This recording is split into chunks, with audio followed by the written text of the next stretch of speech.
Здравейте! Тема на нашето ревю е изпарителя Итака,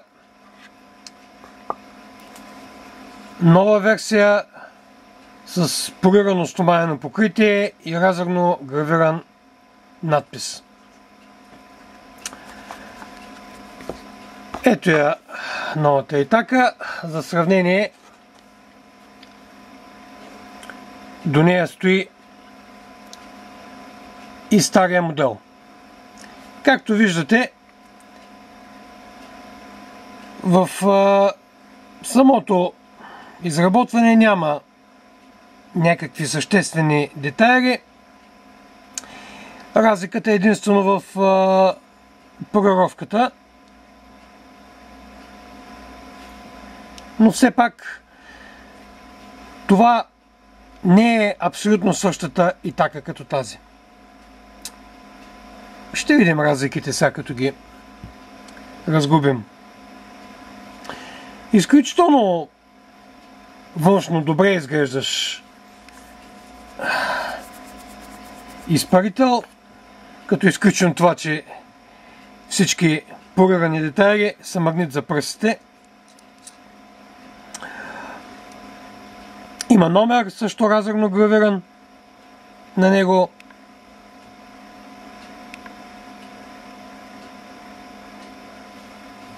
Да разгубим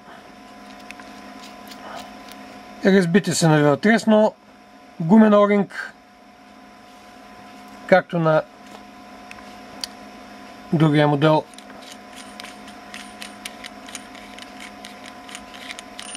Горна капачка.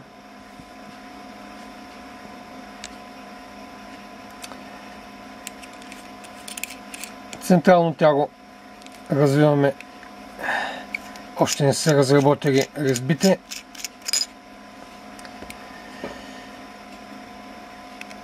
Това, разбира се, може да се развие на съответните му части съставни.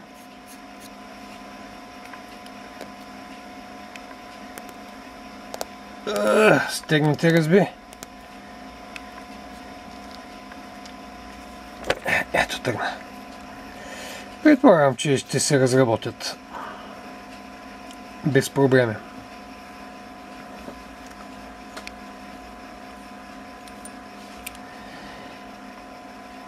Следващия елемент е капачката на изпарителната камера.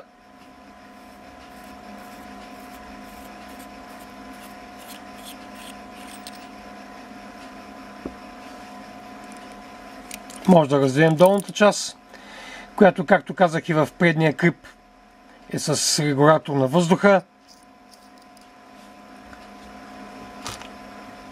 Ето от тук влиза въздуха, минава през долната част и влиза от този отвор в изпарителната камера. Регража за въздуха се осъществява чрез въртене и закриване на този отвор, който е за тук. Сега друго какво забелязваме. По-стегната резба за регулиране на централния пин от предния модел.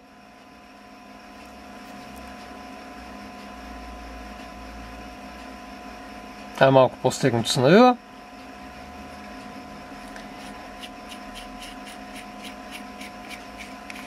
Основата на изпарителната камера. Няма някакви разлики. Пак по средата има винт, който е с фланец с два изреза, които са предназначени да отварят и затварят чрез изрезите в керамиката в долната част. Отвора към тази част на изпарителя, което означава, че конденза, който е събран тук, може да се изтича през входа за по стените на изпарителната камера в долната част и оттам към долната част към основата на изпарителната камера, всъщност където са фитилите. По този начин течността, която излиза тук отстрани, може да обмокря фитилите и по този начин да се връща обратно в цикъла. Друго какво забелязвам, винта, който е за завиване на централния пин към тялото на изпарителната камера е по-добър. Забелязвам също така различен по цвят изолиращ пръстен, който пак не е съвършено направен. Знаехте, в предната версия имаше проблеми с този пръстен, който караше винта да отива на една страна. В изхода по-скоро е така. И сега забелязвам нещо от този сорт. Съдейки по неравномерното му разположение, и тук не са решили проблема генерално.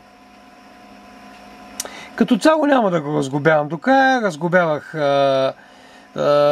на парчета предния му вариант.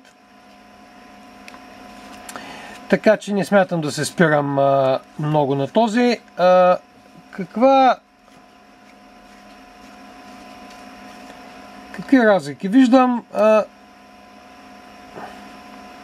Разликите са единствено в полирането. В емблемата, разбира се, и в някои допълнителни дребни неща, като например ето това. Тук резбата е по-дълга и съответно двете капачки не са еднакви.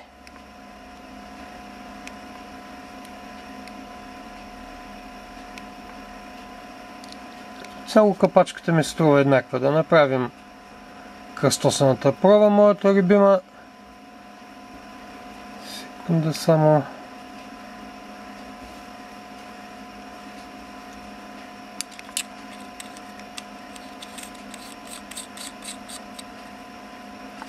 Това е тук.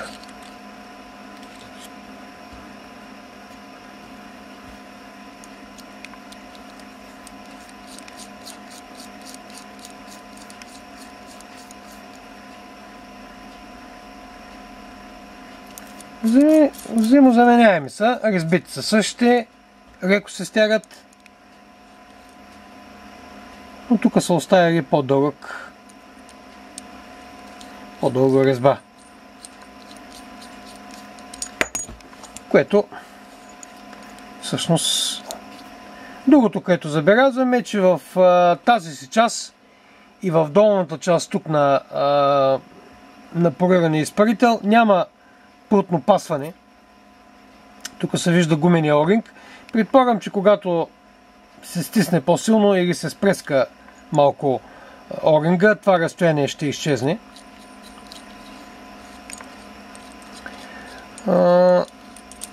Друго, каква разлика има?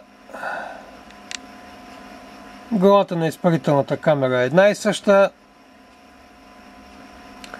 Основата по-скоро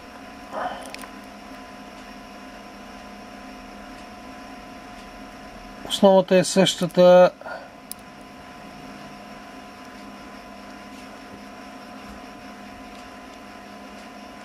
Единствено полирането е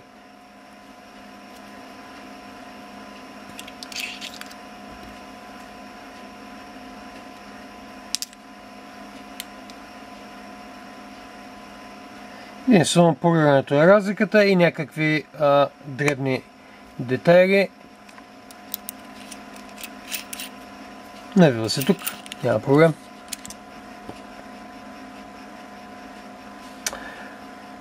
Да сглоба тази част на изпарителя и да го прибера, за да не се бъркаме.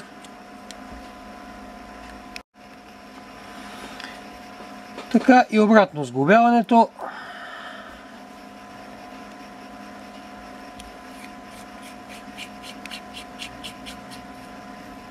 Завиваме в основата,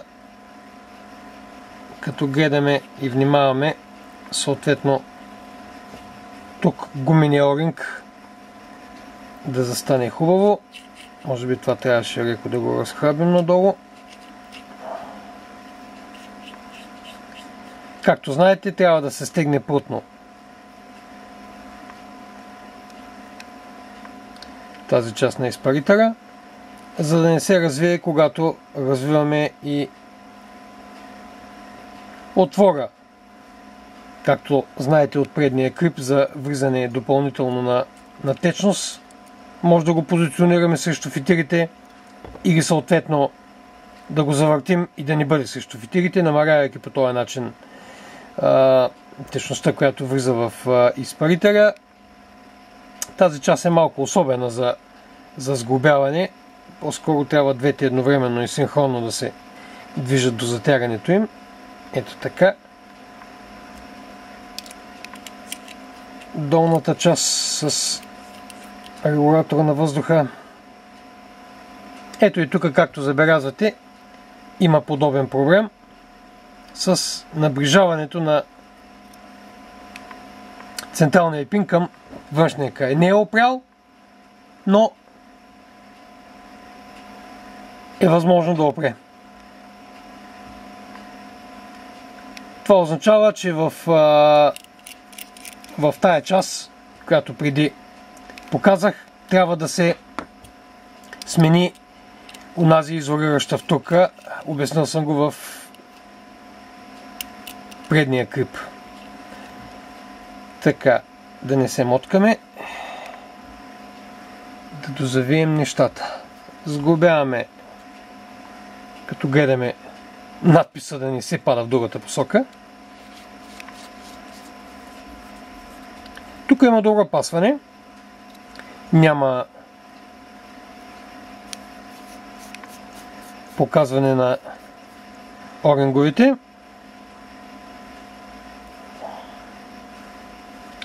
Добре пасва.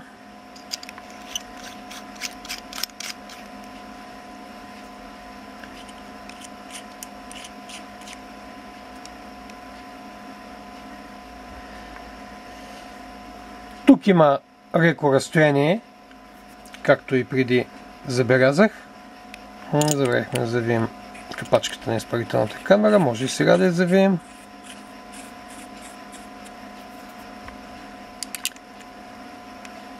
Горната капачка.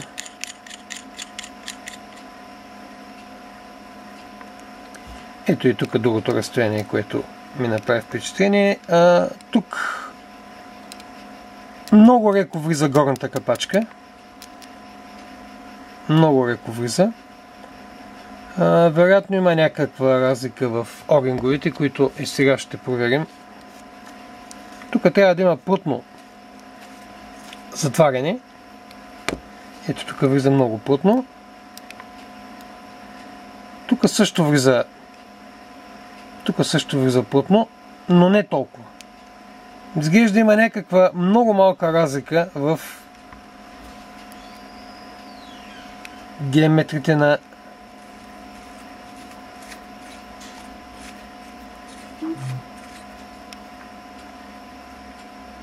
тук се движи по-плътно, много плътно.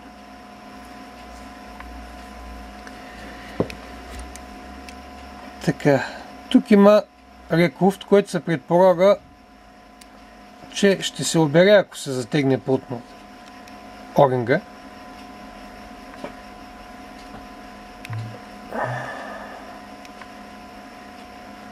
Но не е точно така, защото тук има